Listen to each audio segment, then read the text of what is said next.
Hey everyone, and welcome to this deep dive. Yeah. It's going to be a fascinating one for sure. Yeah. We're going to be looking at substances Yeah. that are used for spiritual and ritualistic purposes. Sounds pretty out there. It is. It is. And we have this fantastic 3-part article from the Spiritual Seek to guide us. Okay. It's called Substances Commonly Used for Spiritual and Ritualistic Purposes. Catchy. I know, right? Mm-hmm. And get this, we're not just talking about, like exotic plants and herbs. Mm-hmm. We're talking about beverages and even some things that you might find in your kitchen cupboard. Really? Like what? Oh, I have to wait and see. But that's what I think is so cool about this whole topic. Yeah. Is that it bridges ancient traditions with modern science.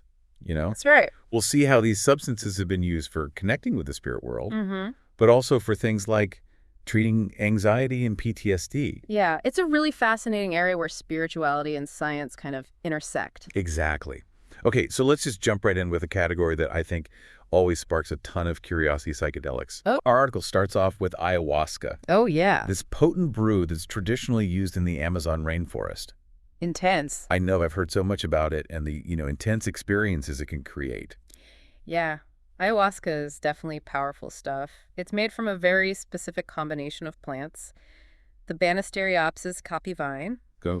and Psychotria viridis leaves, and it's traditionally prepared and administered by a shaman, Oh, wow. often accompanied by these songs called Icaros. So there's like a whole ritualistic element to it. It's not just about ingesting the substance. Exactly. It's about the whole experience, the setting, the intention, the guidance.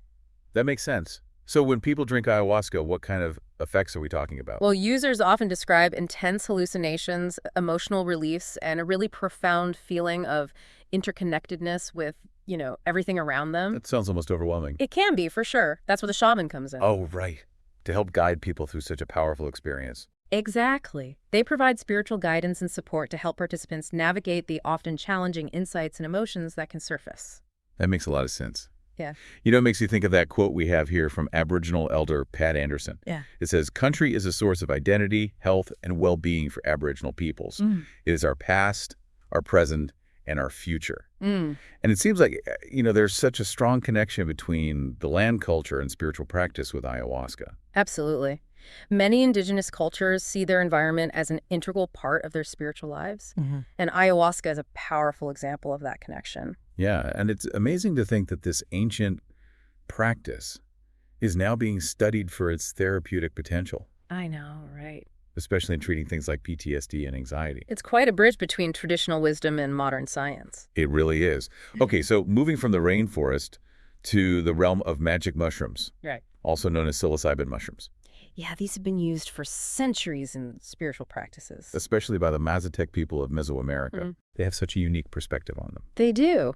The Mazatec consider mushrooms to be sacred little beings or natural spirits Wow. that can guide them toward healing and spiritual insight.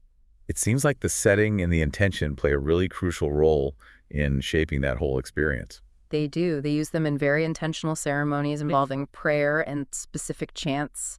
So what kind of effects do people typically report with psilocybin mushrooms? Well, they often describe visual hallucinations, altered perceptions of time and space, and a feeling of unity with the cosmos. Sounds pretty intense. It can be. These experiences can be deeply introspective, often leading to emotional breakthroughs and a reevaluation of personal beliefs. It's interesting that these mushrooms are now being researched for their potential in treating mental health conditions like depression. Yeah, Makes you wonder what other ancient practices might hold valuable insights for modern medicine. it really does. Yeah. And speaking of fascinating figures in the world of psychedelics, Oh, yeah. we can't forget Albert Hofmann, the Swiss chemist who first isolated psilocybin in 1958. Right. He also has another pretty famous discovery under his belt. Oh, I know this one, LSD. You got it, LSD! A substance that's pretty much synonymous with the counterculture movement of the 1960s. Right. Absolutely. With figures like Timothy Leary and his famous phrase, "turn on, tune in, drop out." Yeah, that really captured the spirit of that era. It's amazing to think that LSD, which was once associated with, rebellion and social change, is now being studied for its potential therapeutic benefits too. It really shows how perceptions and applications of these substances can evolve over time. Absolutely. So what kind of effects does LSD have? Well, they're actually similar to those of other psychedelics. Visual distortions, altered sense of time, and this heightened emotional awareness. I see. Some researchers believe it could hold promise for treating conditions like anxiety and addiction. Wow. So from ancient rituals to modern medicine, it seems like we're just beginning to unlock the mysteries of psychedelics. Absolutely. And speaking of unlocking mysteries, let's move on to a substance that's often called the spirit molecule. Okay, bring it on. What is it? DMT? DMT. Okay, I've heard of this one. This one's fascinating because it's not just found in plants, but it's also produced naturally in the human body. That's right. It's one of the things that makes DMT so intriguing. Totally. So tell me more about like the history of DMT. Well, indigenous Amazonian cultures have used DMT-containing plants for centuries in their spiritual practices. They believe that it allows them to communicate with the spirit world. Wow, and what about the effects? I've heard they're incredibly intense, but also really short-lived. You heard right. People often describe experiencing vivid visuals, a sense of transcendence, even the feeling of leaving their bodies. Whoa. But these effects typically last only about 15 to 30 minutes when DMT is inhaled. It's wild that makes those theories about DMT being linked to dreaming and near-death experiences even more interesting. It's definitely a thought-provoking concept. Like, what if those profound states of consciousness are somehow connected to this naturally occurring molecule in our brains? It's fascinating to think about. And as we delve deeper into this exploration, we'll see that the line between the physical and spiritual can get very blurry indeed. Okay, well, I'm ready to keep going. All right, hooked? Up next, we'll be looking at another category of substances that are used for spiritual purposes, entheogenic plants. All right, let's dive in. So welcome back. Back for more. It's amazing to think that we've only just scratched the surface. I know, right? We've covered some pretty potent ground with psychedelics. Definitely. But I am really curious to see what other fascinating substances await us in this deep dive. Well, get ready, because we're about to shift gears a bit. Ooh, okay, I like it. We're going to explore a realm that might seem more familiar: fermented and alcoholic beverages. Wait, really? You wouldn't believe it? You wouldn't believe the rich history and spiritual significance that they hold in various cultures around the world. You know, I usually associate those kind of drinks with, social gatherings, not necessarily spiritual experiences. Right. I'd love to hear more. Let's start with kava, a beverage made from the root of the kava plant. Okay. And this is incredibly important in the South Pacific Islands. It's not just a drink there. Yeah. It's a central element in their cultural and spiritual life. So how does kava actually fit into their rituals and ceremonies? Kava ceremonies are often quite elaborate. They involve songs, storytelling, and deep conversations. Wow. It's really a way for people to connect with their ancestors, with their community, and with something larger than themselves. That is beautiful. It sounds like such a beautiful way to build social bonds and to strengthen cultural identity. Absolutely. I'm curious about the effects of kava itself. Okay. Is it intoxicating like alcohol? That's what's so fascinating about kava. Okay. Its effects are primarily calming and anxiety-reducing without impairing cognitive function. So it's like a social lubricant, but without the downsides of alcohol. Exactly. It's pretty incredible. And it's been a cornerstone of Pacific Island culture for over 3,000 years. That is a really long time. It is. Speaks to its enduring value in those societies. Absolutely. I'm really curious about the other beverages mentioned in this article. Okay, let's hop over to Japan, Okay. where we encounter another beverage with deep spiritual roots, sake. Sake is sake. Often called rice wine sake, plays a crucial role in Shinto rituals. So how is sake used in Shintoism? Well, it's often offered to spirits as a gesture of respect and gratitude. Okay. It's also seen as a symbol of unity and prosperity. So it's enjoyed during celebrations, life milestones. I see. It's not just about connecting with the spirit world. Yeah. It's about celebrating life and strengthening bonds within the community. I've always found sake to be quite delicious, Yeah. but I honestly never knew about its deeper cultural significance. It's fascinating, and the brewing process itself is a fascinating blend of art and science. It involves multiple steps, careful temperature control, and this deep understanding of fermentation to transform simple rice into such a diverse and culturally significant beverage. That is incredible. It is. From calming kava ceremonies to celebratory sake rituals, Yeah. it's clear that beverages can be so much more than just drinks. Absolutely. They can be powerful tools for connection, reflection, and spiritual expression. They really can. And speaking of tools for connection, Let's shift our focus now to the realm of herbal and natural remedies. Right, sounds good. Yeah. I'm particularly interested in learning more about sage and sweetgrass. Oh! I've heard about them being used in smudging ceremonies. Yes. But I'm not really sure what that entails. Smudging is a beautiful practice with deep roots in Native American traditions. Huh? Sage and sweetgrass are burned. Okay. And the smoke is believed to cleanse and purify environments, people, and objects. So it's like a spiritual cleansing ritual. Exactly. It's often accompanied by prayers and intentions with the belief that the smoke carries those thoughts and wishes to the spirit world. I love that imagery of the smoke carrying prayers and intentions. Yeah. It feels very symbolic and powerful. It is. And the use of sage and sweetgrass extends beyond just purification. Okay. They're also used in ceremonies that affirm cultural identity and community bonds. You know, it's fascinating how smudging with sage and sweetgrass has been adopted by various cultures all around the world. Yeah. It's become such a popular practice for stress relief and creating a peaceful atmosphere, even outside of its traditional context. It really speaks to the universality of the human desire to find peace, connection, and a sense of the sacred. Absolutely. Okay, so now moving from the Americas to the Arabian Peninsula and Africa. Okay. What can we learn about frankincense and myrrh? Ooh. These substances sound so exotic and mysterious. Frankincense and myrrh are aromatic resins, Okay. and they're derived from the sap of trees. They have a long and fascinating history. They've been used in various religious traditions, often burned as incense during rituals, meditation, prayer. I've always associated them with Christmas. Right. And the story of the three wise men. Yeah. But it sounds like their significance goes far beyond that. Oh, it does. Frankincense in particular Okay. has strong symbolic meaning, often associated with purity and divinity. It was highly prized in ancient times. Wow. And was even used in traditional medicine for its various properties. And what about myrrh? What's its story? Myrrh has a more pungent, earthy aroma. Okay. It was highly valued in ancient Egypt, not only for its fragrance, but also for its preservative qualities. It was actually used in embalming processes. Oh, wow. Highlighting its connection with the cycle of life and death. Wow. Both frankincense and myrrh have such a rich and layered history. They do. From religious rituals to very practical applications. Yeah. It's amazing to see how these substances have woven themselves into the fabric of human experience across cultures and time. It is.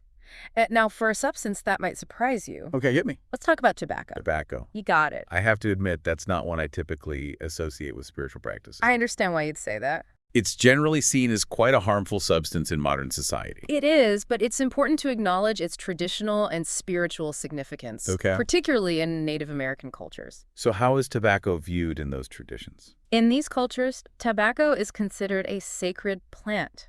It's used as an offering to the creator and to spirits during ceremonies. So it's more about connection and respect than like recreational use. Absolutely. The way tobacco is used in these ceremonies is very different from modern recreational smoking. Yeah. It's often smoked in a pipe or offered as a gift, with specific prayers and intentions accompanying the act. I see. It's a powerful reminder that the context and intention behind the use of a substance can completely change its meaning and its impact. Exactly. And as we move into our final section, we'll see how this concept plays out with even more fascinating substances and their diverse roles in human history and spirituality. All right, so we're back for the final part of our deep dive exploring substances used for spiritual purposes. Wow, it's been quite a journey. I know, right? From the Amazon rainforest to ancient ceremonies. Yeah. Fascinating stuff. It is, and I'm really curious to delve into this last category of substances highlighted in our article. It's quite an eclectic mix. It is. We're venturing into a realm where we'll encounter substances that are both familiar and I think shrouded in a lot of misconception. Okay, I'm intrigued. Let's start with which one? Cannabis. Cannabis. Okay. Yeah. It definitely seems to be a substance that sparks a lot of debate. For sure. And strong opinions. While many people associate it with recreational use, right? I know it also holds spiritual significance in certain traditions. You're right. In Hinduism, for example, cannabis is linked to Lord Shiva and is used to enhance spiritual experiences and deepen meditation. So it's seen as a way to connect with the divine. Exactly, to gain spiritual insights. Interesting. In many parts of the world, though, the focus has shifted more towards the medicinal potential of cannabis. Absolutely. We're seeing increasing research into its potential for treating various conditions, from chronic pain to anxiety, even certain neurological disorders. And with the growing distinction between THC and CBD, it seems like more people are becoming aware that you can experience the therapeutic benefits of cannabis without necessarily getting high. Right. THC is the psychoactive compound that's responsible for the high, Okay. while CBD is non-psychoactive and is associated with many of the medicinal benefits. It's fascinating how scientists are now breaking down these compounds and exploring their individual properties. That is fascinating. Oh. And to think that archaeological evidence points to cannabis use dating back over 5,000 years. I know, it's incredible. It really makes you realize how long humans have been interacting with this plant and its effects. It speaks to our enduring curiosity and our constant exploration of how the natural world can impact our physical, mental, and spiritual well-being. For sure. Okay, so speaking of plants with a long history, I never would have guessed that our next substance would be something as common as garlic. Garlic, I know, right? I mainly associate it with cooking Yeah. and maybe warding off vampires. Well, garlic certainly has a place in folklore and superstition. That's right. It's long been believed to have these protective qualities, Okay. warding off negative energy and even illness. So that whole vampire thing isn't entirely unfounded. Right. But beyond its mythical associations, garlic actually has documented health benefits. It's known to have antibacterial and antiviral properties. Really? And may even help to lower blood pressure and boost the immune system. It's incredible how something so common can have such a rich history and potential benefits. It's like a reminder to never underestimate the power of nature. Absolutely. Our article also mentions ginseng as another medicinal herb with spiritual significance. Yes. Ginseng is highly valued in traditional Chinese medicine, Okay. where it's believed to promote qi, or vital life force. Oh. It's used to enhance energy, improve cognitive function, and just promote overall well-being. Interesting. So it's fascinating how different cultures have developed such complex systems of understanding and utilizing the healing properties of plants. For sure. And for our final stop on this deep dive, Oh, okay. we're heading to the Andes. To the Andes. We encounter coca leaves. Coca leaves have a long and complex history, I bet. often overshadowed by their association with the processed drug cocaine. Right. But it's important to remember that in indigenous Andean cultures, coca leaves are considered sacred and are used in very different ways. So how are coca leaves traditionally used in the Andes? Well, they're used in rituals and ceremonies, often as offerings to Pachamama or Mother Earth. Chewing coca leaves is also a very common practice, and it's seen as a way to connect with the land and to gain energy and stamina, especially in high-altitude environments. I've heard they can help combat altitude sickness, too. Exactly, which makes sense considering their traditional use in mountainous regions. Right. And it's important to note that coca leaves themselves are not the same as cocaine. Okay. Cocaine is a highly processed and concentrated extract that has very different effects. It's another example of how the way a substance is processed and consumed can just drastically alter its properties and impact. Absolutely. And as we wrap up this deep dive, Yeah. I think it's incredible to just reflect on the sheer diversity of substances that we've explored and how deeply intertwined they are with human history, culture, and spirituality. It has been an incredible journey. It has. We've gone from the depths of the Amazon rainforest I know, right? to the heights of the Andes Mountains, encountering ancient traditions, spiritual practices, and even modern scientific discoveries along the way. From potent psychedelics to calming beverages, sacred herbs, and energizing leaves. It's pretty amazing. It is. We've seen how these substances have been used to heal, to connect, to explore, and to transcend throughout human history. It really makes you wonder what drives this innate human desire to explore altered states of consciousness and connect with something beyond ourselves. It's a question worth pondering. Perhaps it's a testament to our endless curiosity, our yearning for meaning and connection, or simply a reflection of our deep relationship with the natural world. Whatever the reason, it's clear that the exploration of these substances and their effects will continue to fascinate and challenge us for generations to come. Well said. I think that's a perfect note to end on. Thanks for joining us on this deep dive. Absolutely. We hope you've enjoyed exploring this fascinating topic as much as we have. Until next time,